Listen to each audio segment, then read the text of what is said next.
والله يرزق من يشاء بغير حساب.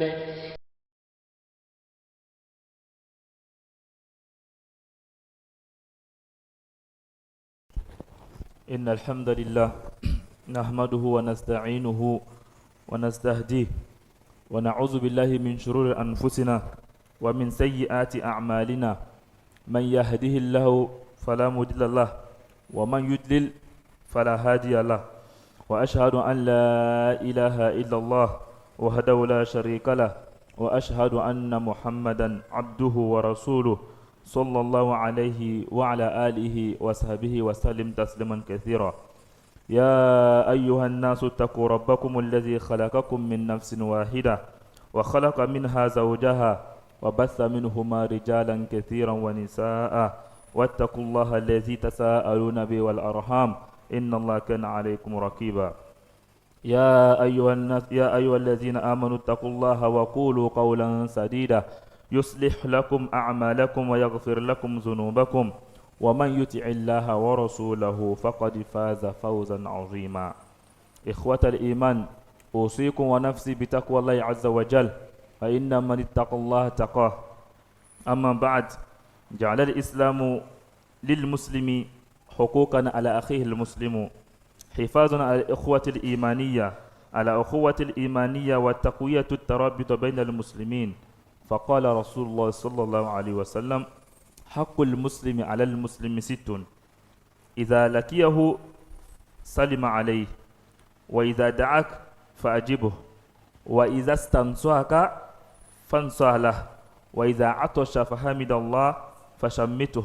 وإذا مرض فعوده، وإذا مات فأتبعه. رواه مسلم. الحمد لله. tanu bɛɛ lajɛlen bɛ Ala ye. An bɛ Ala waleɲuman dɔn k'a fo a ka nɛɛmaw bɛɛ lajɛlen na, nɛɛma bangeni a n'a dɔgɔni bɛɛ lajɛlen na. An bɛ seereya k'a fɔ ko tigi si tɛ fo Ala, an kuntigi Muhamadu, o ye Ala ka ciden, a ka jɔn do fana. An bɛ Ala dari a ka nɛɛma ani hɛrɛ k'o suru Ala kira kan a n'a ka somɔgɔw bɛɛ lajɛlen ani mɔgɔ mɔgɔ tugulaw kɔ fo ka taa se kiyamalo ma.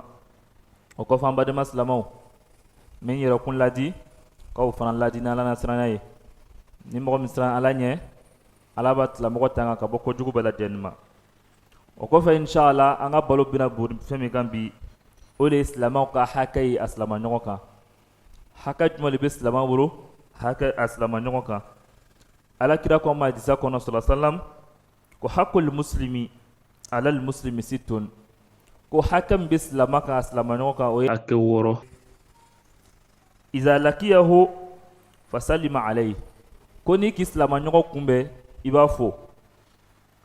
Wa iza da'aka fa'ajibuhu, n'a fana k'i wuli a ka kow la k'i b'a ka welekan jaabi. Wa iza stansahaka fansah lahu, ko n'a ka ɲinini k'i fɛ ladilikanw la i bɛ ladilikanw fana d'a ma. Wa iza atosha fahamidallaha fashammituhu, ko n'a tiso la a fana ka Ala tanu k'i b'a jaabi i bɛ dugawu k'a ye. Wa iza marido fa'uduhu, ko n'a banana i bɛ taa bɔ a la fana. Wa iza mata fa'atbi'uhu, ko n'a fana sala k'i bɛ tugu a kɔ ka taa ka sukuya yɔrɔ la, ka taa ka janaza yɔrɔ la. Donc o hakɛ 6 inshallah an ka kutuba bɛna bori o de kan n'Ala sɔnna. Alhaqul awwal, hakɛ fɔlɔ o ye mun ye? Tusallimu alayhi iza lakitahu, k'i bɛ silamaɲɔgɔn fo n'i k'a kunbɛn. An kana tɛmɛ ɲɔgɔn na komi an ma ɲɔgɔn lɔn. Silama kɔni le a ka ɲɔgɔn lɔn, an ma ɲɔgɔn lɔn. Ni kɔni k'a ye ko silama le, i dɛngɛna k'a fɔ ko silama le, i bɛ salamu fili a ma. O de ɲinin'an fɛ silamɛya la. Wa turaddu alayhi salamu iza sallama alayk, n'i le fana m'ale fo n'ale k'i le fo i fana b'a folikan jaabi. Wa ifsha'i salamu min khairil a'mali al-islam, ko ka foli jɛnsɛn anw ni ɲɔgɔn cɛ k'o ye silamɛya baara dɔ ye, baara min ka fisa. Faqad sa'ala rajulun nabi sallallahu alaihi wasallam, ko cɛ dɔ ka Ala kira ɲininka, ne ma ni kisi b'a ye, ayul islamu khair, ko silamɛya jumɛn le ka fisa ya Ala kira, ne ma ni kisi b'a ye. Ala kira ko di tuti'imu ta'am, k'i bɛ mɔgɔw ladumuni suma na ni se k'i ye i bɛ mɔgɔw wele i bɛ sumaw kɛ ka tila mɔgɔw la ko kɔfɛ i bɛ mun kɛ wa takra'u salam ala man arafta wa man lam ta'rif k'i fana bɛ foli fili mɔgɔ kan i ka mɔgɔ min lɔn ani ma mɔgɔ min lɔn fana a kelen lɔnbagaw a y'i lɔnbaga kɔni tɛ ni kɔni ka ye silamɛya position kɔni la n'i tɛ se k'a fɔ k'i ye foli caman rawahu bukhari wa muslim ko bukhari ni muslim ka hadisa nin fɔ wa mina sunnati ilqa'u salam ko min ye sunna ye n'i ka mɔgɔ fɔ ka kɔn ka mɔgɔ fɔ k'o ye sunna le o tɛ diyagoya ye n'i kɔnna ka mɔgɔ fɔ i bɛ baraji sɔrɔ o ye sunna ye mais k'a fɔ ko diyagoya le ka kɔn ka mɔgɔ fɔ comme dɔw a bɛ dɔw miiriya la ko ni ele ka mɔgɔ k'i fɔ diyagoya ele b'ale fɔ ka sɔrɔ ale b'ile fɔ o tɛ diyagoya ye mais min ye diyagoya sisan huwa raddu salam ni mɔgɔ k'i fɔ ka folikan jaabi o le ye wajibi bilen sisan sinon ka mɔgɔ fɔ premier o tɛ wajibi ye o ye sunna le ye ni kɔni k'a kɛ i bɛ baraji sɔrɔ mais min ye diyagoya ye ni mɔgɔ k'i fɔ ka ban a kɛli ma wajibi ye sisan k'i b'a a folikan jaabi n'i ma jaabi o la sisan i bɛ jurumu sɔrɔ wa yata'ayyanu raddu ala al-muslimi alayhi ko a bɛ diyagoya ni silamɛɲɔgɔn k'i fɔ k'i b'a jaabi wa in lam yurad asim ko n'i ma folikan jaabi o wagati la sisan k'i bɛ jurumu sɔrɔ likawli ta'ala ala ko a ma suratu nisa kɔnɔ fa iza uhyitum bitahiyyatin fa ayyu bi ahsan minha aw rudduha ko ni mɔgɔ k'i fɔ ni folikan dɔ ye k'i bɛ folikan dɔ lase a tilamɔgɔ ma min ka fisa ka tɛmɛ a ta kan par exemple n'a tilamɔgɔ ko assalamu alaikum i bɛ se k'a folikan jaabi wa alaikumus salam wa rahmatullahi wa barakatuh i bɛ dɔ fara a kan ni fana ma se o la cogo i bɛ mun kɛ a ka min fɔ i b'a ɲɔgɔnna fɔ n'a k'i ma assalamu alaikum i fana bɛ a fɔ wa alaikumus salam i bɛ dan o yɔrɔ la n'i ma se ka dɔ fara a kan i bɛ dan o yɔrɔ la sinon min ka fisa i b'a fɔ ka dɔ fara a kan wa min fawaid ifsha'i salam tasfiyatul qulub ko foli o nafa ye jumɛn de ye a nafa dɔ ye jumɛn de ye tasfiyatul qulub k'a bɛ mɔgɔ dusukun saniya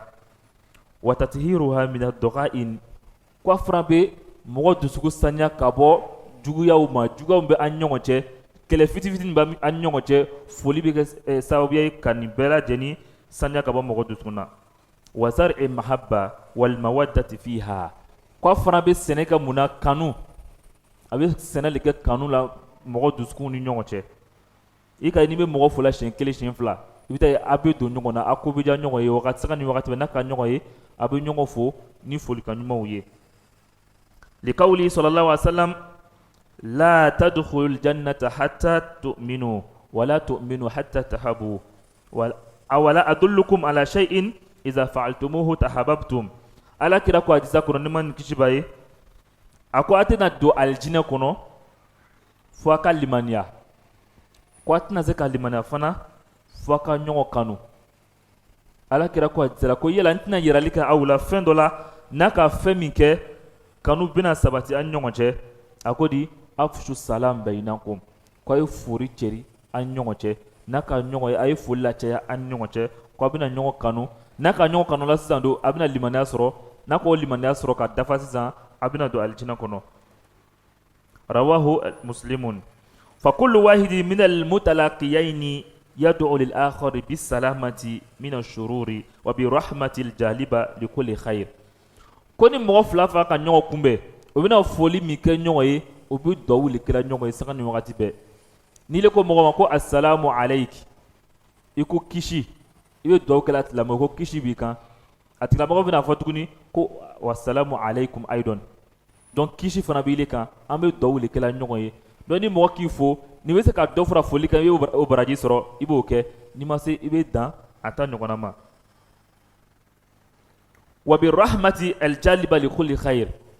o ko foli min bɛ na kɛ fana sisan k'a bɛ mun de kɛ a bɛ hɛrɛ sugu bɛɛ lajɛlen sama ka se mɔgɔninfin ma n'i ko assalamu alaikum wa rahmatullahi i ka kisi fɔ ka fara ka ba ka hinɛ fara o kan tuguni ko donc o bɛ hinɛ le sama ka di mɔgɔw ma hɛrɛ bɛɛ lajɛlen hinɛ wa fi hadisin akhar ko a nana hadisa wɛrɛ la ala kira ko di afshu salam taslamu ko a ye foli cɛ a ye ɲɔgɔn cɛ k'aw bɛ kisi أي تسلم من كل موجب الفرقة والقطيئة فكيف إذا انضم إلى هذا البشاشة الوجه وحسن الترهيب وجمال الأخلاق كولا تكوني نيكا موكومبي كان دا فولي دروبي ماندي إبي فولي كي c'est vrai mais نيكا نوسون جافرا أو فولي كان كو فانا بيكا فين فين ميكا بون نيكا موغو إبي يركو كاتلا موغو فو إبي نوسون جا كاتلا موغو فو كيني نياشيشي فانا كافو كوم أفو لغتي لا إبي نياشيشي كافو وفانا ما فو نيبي نا فولي كي إبي نوسون جا كاتلا موغو فو ني سمو سمو نيه ikini nya kumu kata mɔgɔ fo a yɛrɛ b'a ko kɛlɛ le b'an cɛ wa donc kɛlɛ t'a cɛ i b'i ɲɛ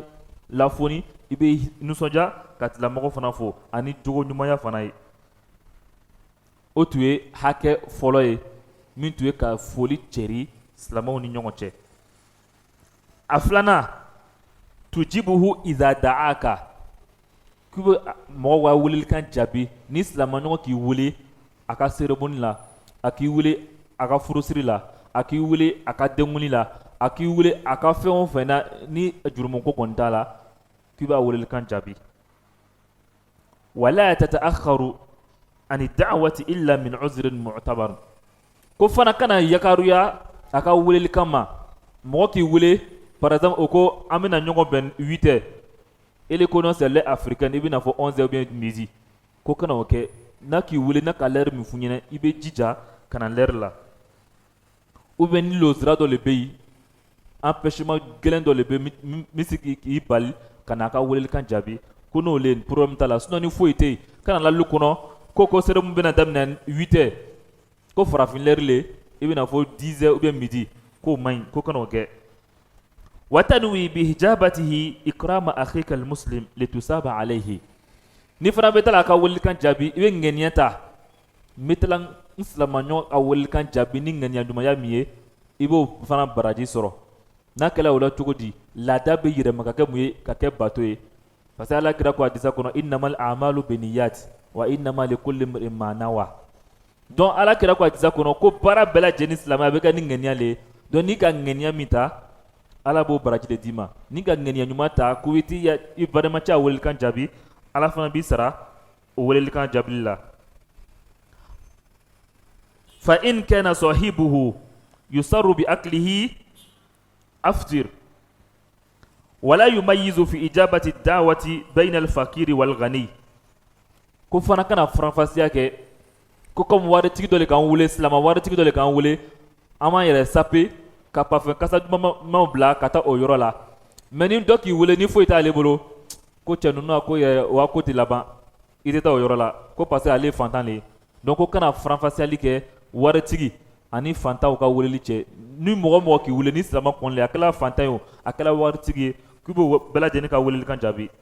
li'anna fi adami ijabati al-faqiri kasru li khatirihi ni fantacɛ k'i wele a ka ko la n'i ma nani i b'a jigi tigɛ a ka miiriya bɛɛ la i kan an k'an balimacɛ wele an bɛ minsira ɲɔgɔn fɛ cérémonie dɔ bɛ n bolo n k'a wele k'a bɛ na an ka cérémonie la mais a ma na i bɛna ye a tun bɛ bonya min la i kan dɔ bɛna bɔ bonya la i fana k'a jigi tigɛ donc ko kana o kɛ ni fantan le k'i wele ni waritigi le k'i wele i bɛna o bɛɛ lajɛlen ka welelikan jaabi kana faranfasiya kɛ o ni ɲɔgɔn cɛ wa an la yata'akhkhara min ajli sawmihi bal yahdur fa in kana sahibu yasur bi aqlihi aftir ko fana kana to yen ko comme k'an wele mariage lon dɔ la jeudi lon la ko an bɛ taa mariage la an bɛ taa furusiri yɔrɔ la ne bɛ sun na donc tanta joona n bɛna taa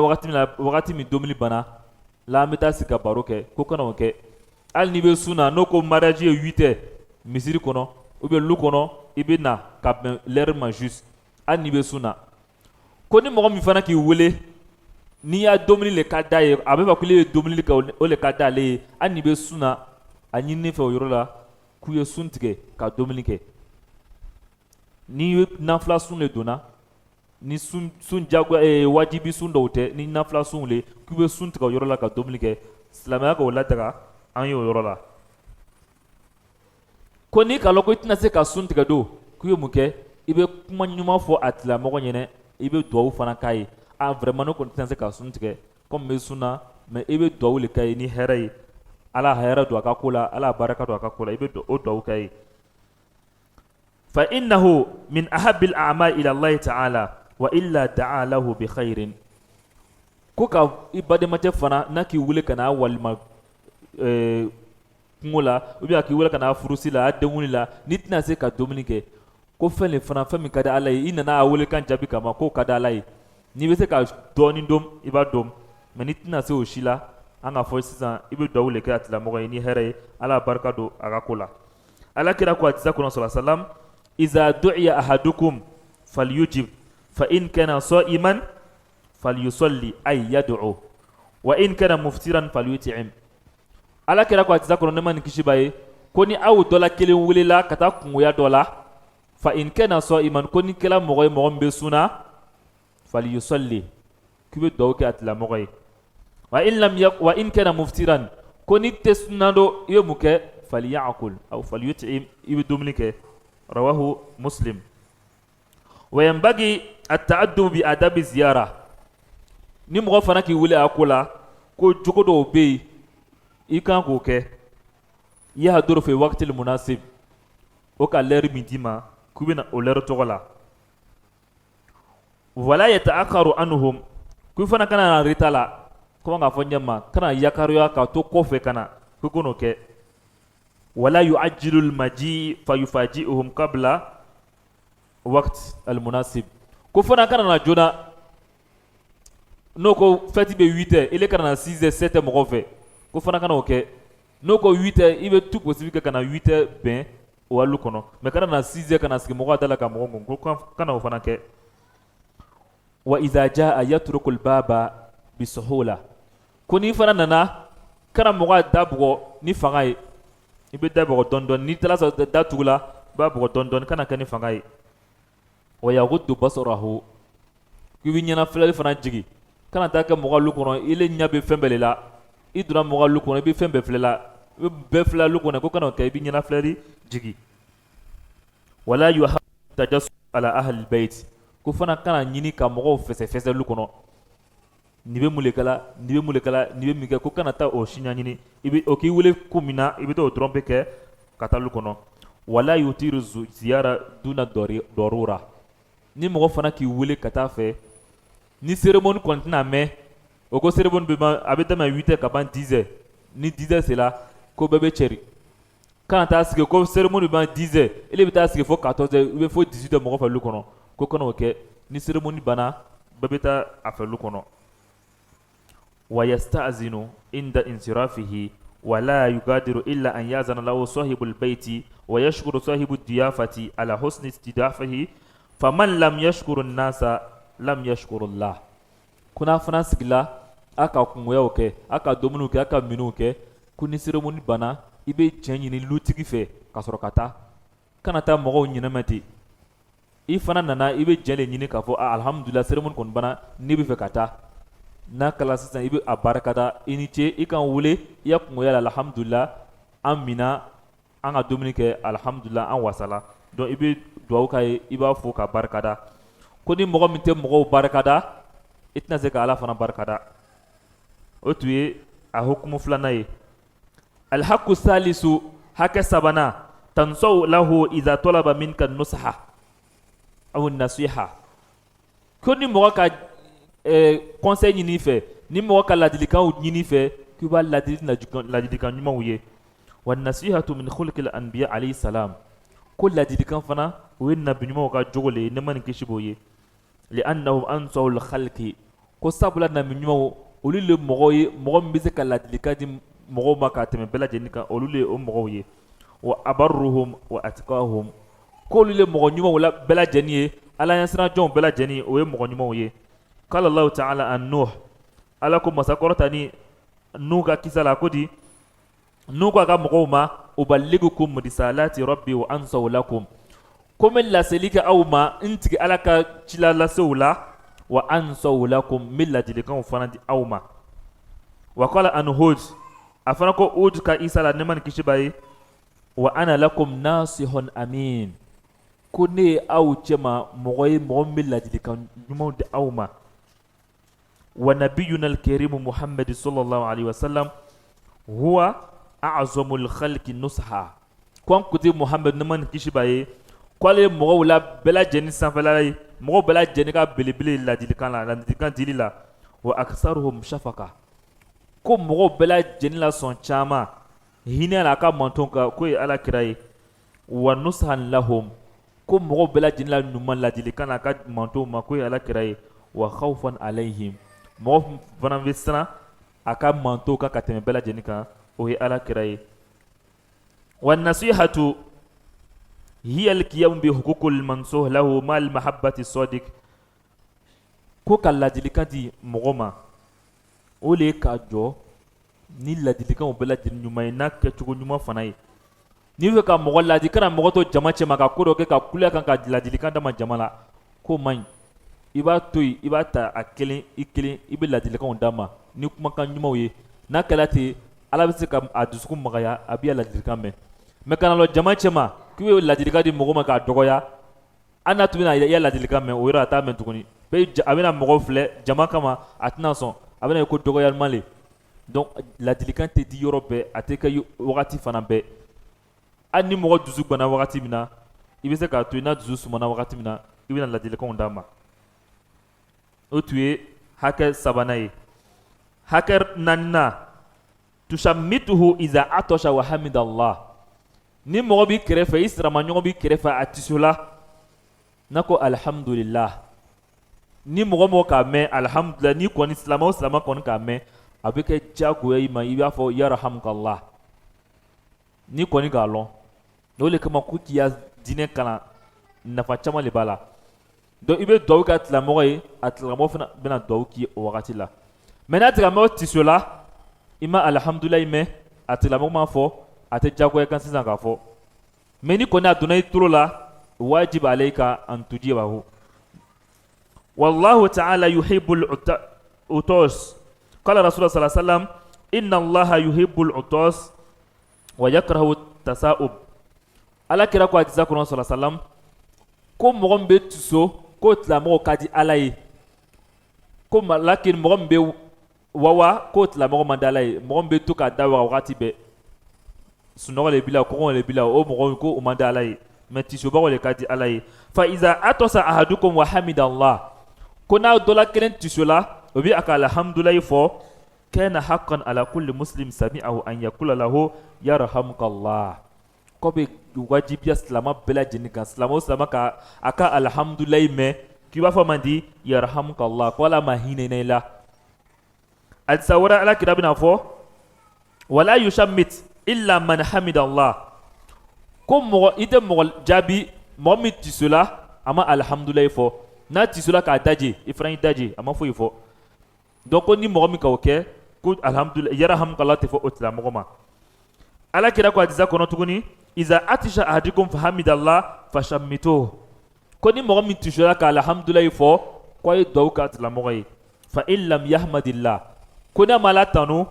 fala tushammituhu ko a kana jaabi fana wa yashhadu lahu qawlu anas radiyallahu anhu atosha rajulani inda nabi sallallahu alaihi wasallam fashammata ahaduhuma wa lam yushammit al-akhar faqala ar-rajulu ya rasulallah shammatta hadha wa lam tushammitni qala inna hadha hamidallah wa lam tahmadillah ko mɔgɔ fila tisola ala kira fɛ ne ma ni kisi b'a ye a ka duwawu kɛ mɔgɔ filanan ye a ma duwawu kɛ dɔnni ye dɔnni ka ɲininkali kɛ ko ala kira ko an fila bɛɛ tisola i ka duwawu k'ale ye mɛ i ma duwawu kɛ ne ye ala kira ko sallallahu alaihi wasallam ko ni tisola a ka ala tanu k'ile tisola i ma foyi fɔ ko le kama ma foyi fɔ i ma mi jaabi ma duwawu fana k'i ye وقد علمنا الله رسول صلى الله عليه وسلم وقد علمنا النبي صلى الله عليه وسلم صفة التشميت وصفة الرد فقال صلى الله عليه وسلم إذا عطش أحدكم فليقل الحمد لله وليقل صاحبه أو أخوه يرحمك الله فإن قال له ذلك قال له يرحمك الله فليقل يهديكم الله ويصلح بالكم رواه البخاري على كده كو حديثا كنو كوني موتي شولاي كرفه ني كفو الحمد لله ناتلا مو كفو الحمد لله بمفو يرحمك الله قال ما هينينا علي بفودي يهديكم الله ويصلح بالكم يهديكم الله قال ما كان لا ويصلح بالكم afana ka aka ko unye donc ko bela jeni be dawule ni ka daw kai afana be daw kiye donc ala kira ka anya mariya ni daw samana ni jogo samana wole naman kishi baye ahaka na loruna ta'uduhu idha marid ko ni mɔgɔ banana ni silamaɲɔgɔn banana k'i bɛ taa bɔ a la i bɛ taa fo an kana kɛ jɛnna an kana kɛ misiri kɔnɔ ko dɔ banana fo ka taa kɛ kalo ni kalo ko mɔgɔ si ma taa fo misiri kɔnɔ k'o tɛ jogo ɲuman ye n'i badenmacɛ banala a ka tile saba k'a ma ɲɔgɔn ye k'i bɛ taa fo i bɛ se k'a wele bi bi in na i bɛ se k'a wele k'a ɲininkali kɛ a kɛra tile fɛ an min ye a bɛna kun f'u ɲɛna sisan a man kɛnɛ ni le bɛ yen alhamdulillah n'a ko a ma kɛnɛ kɔni i bɛ wuli ka taa fo ويتأكد هذا إذا كان المريض من ذوي الأرحام أو كان جهرا والله تعالى يؤاتب عبده يوم القيامة على ترك لعيادة المرض كوي بي جنيا أبي جاغويا ناكلا يا مسونا مغدو يا فامي مغدو مانكني كو بي كليا و يزور لي بي كليا كاتمي ناكلا مغوري برداني بني مدو مانكني أبي جاغويا كا كوي توتلا مغفو ou bien n'a kila sigi ɲɔgɔn dɔ a bɛ sigila ɲɔgɔn fɛ i ka tile saba kɛ i m'a ye i ka tile dama kɛ i m'a ye ko a bɛ jagoya kan sisan k'i bɛ taa fo ko kiyamalo fana Alahu Taala bɛ jɔn dɔw jalaki ala tariki yadatil marad ko banabagatɔ tu b'o kɛrɛfɛ k'o ma taa banabagatɔ in yazuru ko Ala b'o jalaki kiyamalo na Ala kira ko hadisa kɔnɔ ne ma ni kisiba ye inna la azza wa jalla yaqul yawmal qiyamah ko Ala masakɔrɔta ni b'a fɔ kiyamalo yabna adam ko adamaden maritu falam ta'udni ko ne banana kuma ta ne filɛ ko jɔnw b'a fɔ Ala ma cogo di ya rab ko an tigi kaifa a'uduka wa anta rabbul alamin ko cogo di ne bɛ taa ile filɛ k'a sɔrɔ ile bɛ danfɛnw bɛɛ lajɛlen tigi ye Ala b'a fɔ a ma tigi ko ama alimta anna abdi fulan marid falam ta'uduhu amma alimta annaka law utahu la wajadtani indah ko Ala b'a fɔ jɔnw ma o ko i m'a lɔn ko ko karisa banana i kɛrɛfɛ i ma taa tigilamɔgɔ fo ko ni tun taara tigilamɔgɔ fo la wajadtani indahu k'i tun bɛna ne sɔrɔ o tigilamɔgɔ yɔrɔ ni tun taara banabagatɔ tɔgɔ fo i tun bɛna ne sɔrɔ o yɔrɔ ye rawahu muslim ka hadisa nin bɔ wa fi iyadati marad ajrun azim ko barajiba le bɛ banabagatɔ yazuruli la wa sawabun kabir ani barajiba fana wa mimma jaa fi fadli iyadil marad wa thawabiha ko fɛn min nana hadisa dɔw nana kana yira ko mɔgɔ min ka banabagatɔ yazuru ko nafanba le b'a la a nafan dɔw ye jumɛn le ye annal aidu ma yazalu yadni min thimaril jannati wa na'imi hatta yarja ko ni bɔra ya lu kɔnɔ i bɛ tila banabagatɔ fo madama k'i to banabagatɔ foli sira kan k'i bɛ alijinɛ jardinw le kɔnɔ hatta yarja fo i bɛ taa kɔsegi ka na i ka lu kɔnɔ Ala kira ko hadisa dɔ kɔnɔ sallallahu alaihi wasallam man ada maridon lam yazal fi khurfati aljanna ko ni mɔgɔ min taara banabagatɔ dɔ filɛ ko a tigilamɔgɔ bɛ dunbe ka to a ka nin tagama nin na a bɛ alijinɛ jardin le kɔnɔ fo a bɛ taa kɔsegi ka na lu kɔnɔ wa iyadul maridi tusalla alayhi almalaikatu wa tastaghfiru lahu ko mɔgɔ min fana bɛ taa banabagatɔw fo mɛlɛkɛw bɛ duwawu k'i ye ko bɛ nɛɛma ɲini k'i ye o bɛ yafa ɲini fana k'i ye Ala kira ko hadisa kɔnɔ sallallahu alaihi wasallam ma min muslim ko silama si tɛ yen ya'udu musliman ko a bɛ taa bɔ silama dɔ la ghudwatan silama banabagatɔ dɔ la ghudwatan sɔgɔma n'i taara sɔgɔma illa sɔla alayhi sabuna alfa malakin hatta yumsi fo mɛlɛkɛ 70 bɛ duwawu k'i ye fo i bɛ taa wula n'i taara mɔgɔ fo sɔgɔma ka taa sɔgɔma fo wula fɛ mɛlɛkɛw bɛ duwawu k'i ye seulement n'i ka kɛ sɔgɔma wula fɛ le fana fo ka taa dugu gbɛ mɛlɛkɛ 70 bɛ duwawu k'i ye seulement donc o tun ye hakɛ loruna ye a laban sisan tatabu janazatu idha mat ni mɔgɔ sala ka taa ka sukoya la ka taa bilasa kaburuso la ka taa seli a su kan k'o ye silama ka hakɛ dɔ ye a silamaɲɔgɔn kan donc ni mɔgɔ fatula fana n'i taara a ka sukoya la n'i taara bilasa kaburu la ko nafa jumɛn de b'o la an ya'lama al-mar'u miqdara da'afihi ko adamaden b'a lɔn fangati la i lagafoni di lon dɔ ale taara ɲɛma lon dɔ fana ili bɛ taa o cogo la wa tadhakkaru masirahu wa ma'alahu donc i fana bɛna lɔn ale taara ɲɛma ne bɛna taa ten donc a bɛ hakiliw d'i ma i b'i yɛrɛ labɛn ka o lon kɔnɔ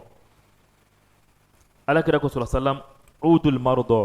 ko a ye banabagatɔw yazuru wa tabi'ul janaiz kwaye tugu shu ko tuzakirukum al-akhirah ko nin bebe awa akila jigi laharala ako adza wara kono jibril na ma adza wara ko di ya muhammad ko ile muhammad ish ma shita ko ya nyarama yake ibina san kemale suro kemani ko san kemale fla san wakle ko ya nyamana beke tugo mikija fa innaka mayitun kulundo ile bina sa ala fana ko aya kono suratul anbiya ko kullu nafsin za'iqatul maut ko ni bela jeni bina saya nene donc ola ni tala bana bagato fle ni tala shu blasra kabur la kaselo shu kan no abina hakil do dima ile ma se ki anyana ma yanya chugudi ibe ko jugum kala ibina se ka tubi ka bola nyamma ko ni belebe bana shu blasra lila kata selia kan kata bola fo kabura kata bla fo ka sola ban kono aqulu qawli hadha wa astaghfiru li wa lakum min kulli dhanb fastaghfiruhu innahu huwal ghafurur rahim.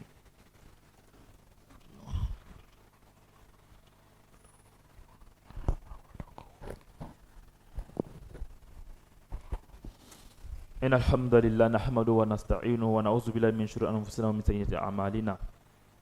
الحمد لله, louange à Allah. Nous le louons et nous cherchons son pardon, nous cherchons son aide et nous cherchons refuge auprès de lui contre les maux de nos âmes et contre les maux de nos actes. Celui qui a la guide, personne ne peut le garer. Et celui qui l'égare, personne ne peut le guider. J'atteste qu'il n'y a de divinité d'autre que digne d'être adoration qu'Allah sans associé. Et je témoigne que Mohammed est son serviteur et son messager. Chers frères en islam, nous allons aborder quelques sujets très importants dans la société islamique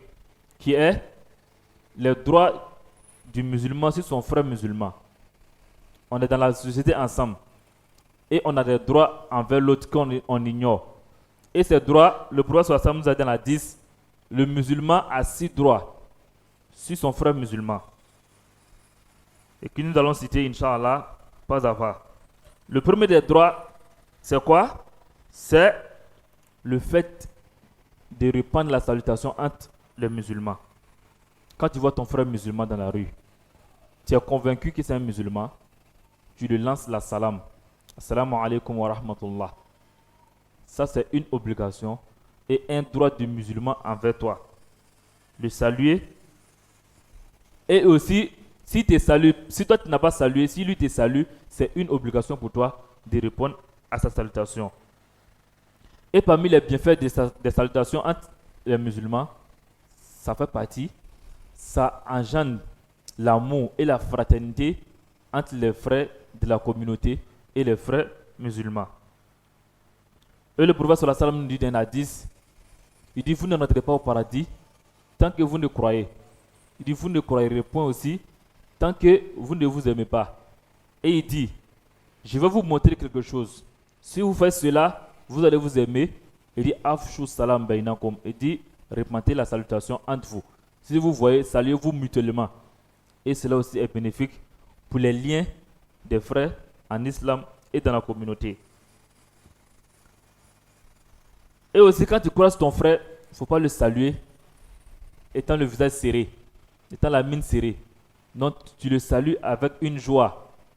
et avec une bonté. Et quand c'est comme ça, ton frère même sera heureux.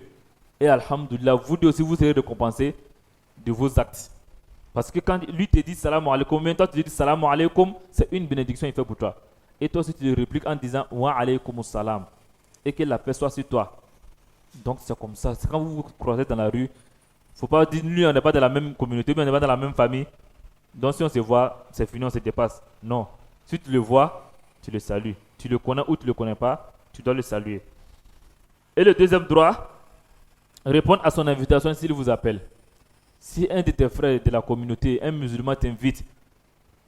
à sa cérémonie, son baptême, son mariage, ses funérailles, tu dois répondre à son invitation. Il ne faut pas dire comme lui on n'est pas de la même famille, ou bien lui il est dans telle branche, il ne va pas dans sa cérémonie. Si tu invites, une fois que tu as reçu l'invitation, si tu peux répondre à l'invitation, si tu n'as pas d'excuses valables, tu réponds à son invitation. C'est ce qui est recommandé dans l'islam. Et le troisième des droits, vous le conseillez s'il vous demande un conseil. Si un de tes frères musulmans vient à toi, ah mon frère, j'ai besoin de conseils, j'ai tel souci, j'ai besoin d'un conseil, et tu le prends, tu lui donnes des conseils. Ou bien tu l'as vu en train de faire quelque chose qui n'est pas bon,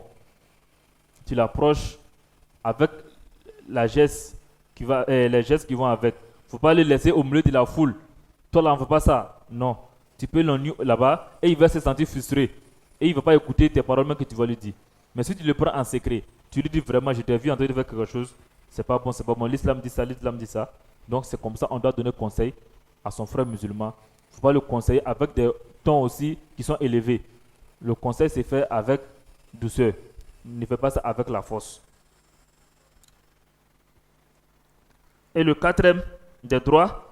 vous devez lui répondre quand il éternue et loue le Seigneur. Par exemple, quelqu'un qui est à côté de vous, il a éternué et il a dit Alhamdulillah. Donc le droit du musulman à cela, c'est de répondre et de faire des bénédictions pour lui. Si quelqu'un à côté de toi, il a éternué et il dit Alhamdulillah, toi, le droit qui est sur toi, tu dois lui répondre en disant Ya Rahamkallah, qu'Allah te pardonne et qu'Allah te fasse miséricorde. C'est ce qui est recommandé par le prophète sallallahu alayhi wa sallam entre les musulmans. Et aussi nous a montré comment répondre aussi à cela. Si quelqu'un te dit Alhamdulillah ou Yarhamkallah, toi tu réponds quoi? Yahdikumullah wa yusli balana wa lakum. Qu'Allah nous guide et facilite aussi nos affaires. Donc c'est comme on s'est fait des doigts matin, midi, soir. C'est pour avoir des mérites, tout ça c'est pour les mérites. Et puis avec les intentions, les bonnes intentions, on gagne des mérites à chaque moment, à chaque petite action. Donc on ne doit pas négliger les actions que nous faisons. Pour dire j'ai aidé quelqu'un à prendre son bagage, alors ça c'est un petit truc, un petit geste. Et tu ne sais pas c'est quel geste qui peut te faire entrer dans le paradis. Car on donne la bonne compréhension et qui nous guide sur le droit chemin. La cinquième, quand ton frère musulman est malade,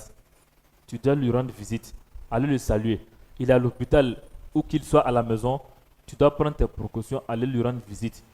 Tu es dans la mosquée avec un voisin ou bien avec un collègue à la mosquée, tu as fait des jours, tu ne le vois pas, même au travail. Donc d'abord tu l'appelles. Si tu l'appelles, si tu as su ce qu'il y a, par exemple il est dans des occupations, ou bien il a voyagé, alhamdulillah. Mais s'il est là, qu'il est malade, l'obligation pour toi, son droit sur toi, c'est d'aller lui rendre visite. Dans le rendre visite, le saluer, ça renforce aussi la fraternité entre les frères musulmans. Et sixième droit, et le dernier, c'est de suivre ses funérailles, d'aller dans les funérailles de ton frère musulman et l'accompagner jusqu'à sa dernière demeure. Si tu apprends que ton voisin est décédé, ou bien ton frère musulman à la mosquée est décédé, qu'ils ont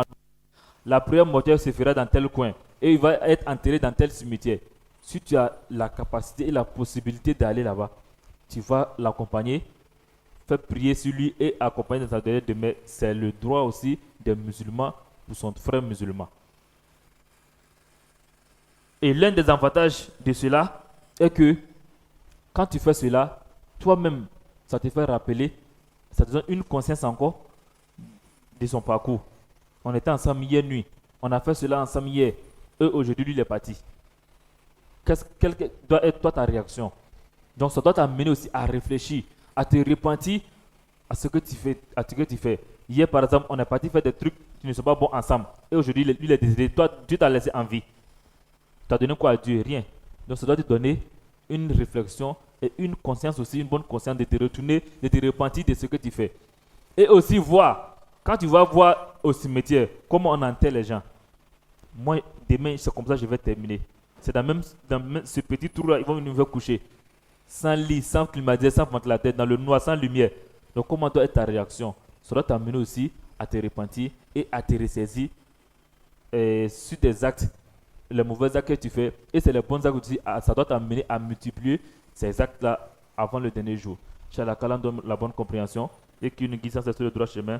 et qui nous facilite et qui nous renferme dans la foi. ربنا آتنا في الدنيا حسنة وفي الآخرة حسنة وقنا عذاب النار وربنا لا تزغ قلوبنا بعد إذ هديتنا وهب لنا من لدنك رحمة إنك أنت الوهاب اللهم ربنا لا سهل إلا ما جعلته سهلا وأنت تجعل الحزن إذا شئت سهلا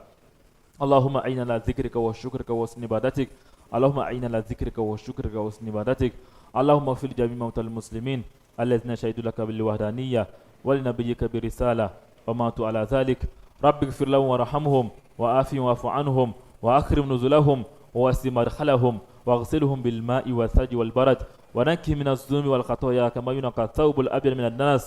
اللهم ربنا اغفر لهم إذا سنوا لما صاروا إليه اللهم اغفر لنا إذا سنوا لما صاروا إليه اللهم ربنا اغفر لنا إذا سنوا لما صاروا إليه لا إله إلا أنت سبحانك إنا كنا من الظالمين لا إله إلا أنت سبحانك إنا كنا من الظالمين اللهم ربنا لا تجعل فينا ولا معنا ولا منا شقيا ولا مطرودا اللهم ربنا لا تجعل فينا ولا معنا ولا منا شقيا ولا مطرودا لا إله إلا أنت سبحانك إنا كنا من الظالمين اللهم أعنا على ذكرك وشكرك وحسن عبادتك اللهم أعنا على ذكرك وشكرك وحسن عبادتك رب اغفر لنا ولوالدينا وارحمنا كما ربونا صغيرا رب اغفر لنا ولوالدينا وارحمنا كما ربونا صغيرا رب اغفر لنا ذنوبنا وكفر عنا سيئاتنا وتوفنا مع الأبرار اللهم أعنا على ذكرك وشكرك وحسن عبادتك اللهم إنا نعوذ بك من عذاب جهنم ومن عذاب القبر ونعوذ بك من فتنة الدنيا وفتنة القبر وفتنة العذاب النار لا إله إلا أنت سبحانك إنا كنا من الظالمين اللهم ربنا آتنا في الدنيا حسنة وفي الآخرة حسنة وقنا عذاب النار ربنا لا تزغ قلوبنا بعد إذ هديتنا وهب لنا من لدنك رحمة إنك أنت الوهاب اللهم صل على محمد وعلى آل محمد كما صليت على إبراهيم وعلى آل إبراهيم وبارك على محمد وعلى آل محمد كما باركت على إبراهيم وعلى آل إبراهيم في العالمين إنك حميد مجيد صل سبحان ربك رب العزة عما يصفون وسلام على المرسلين والحمد لله رب العالمين قوموا إلى صلاتكم يرحمكم الله والله يرزق من يشاء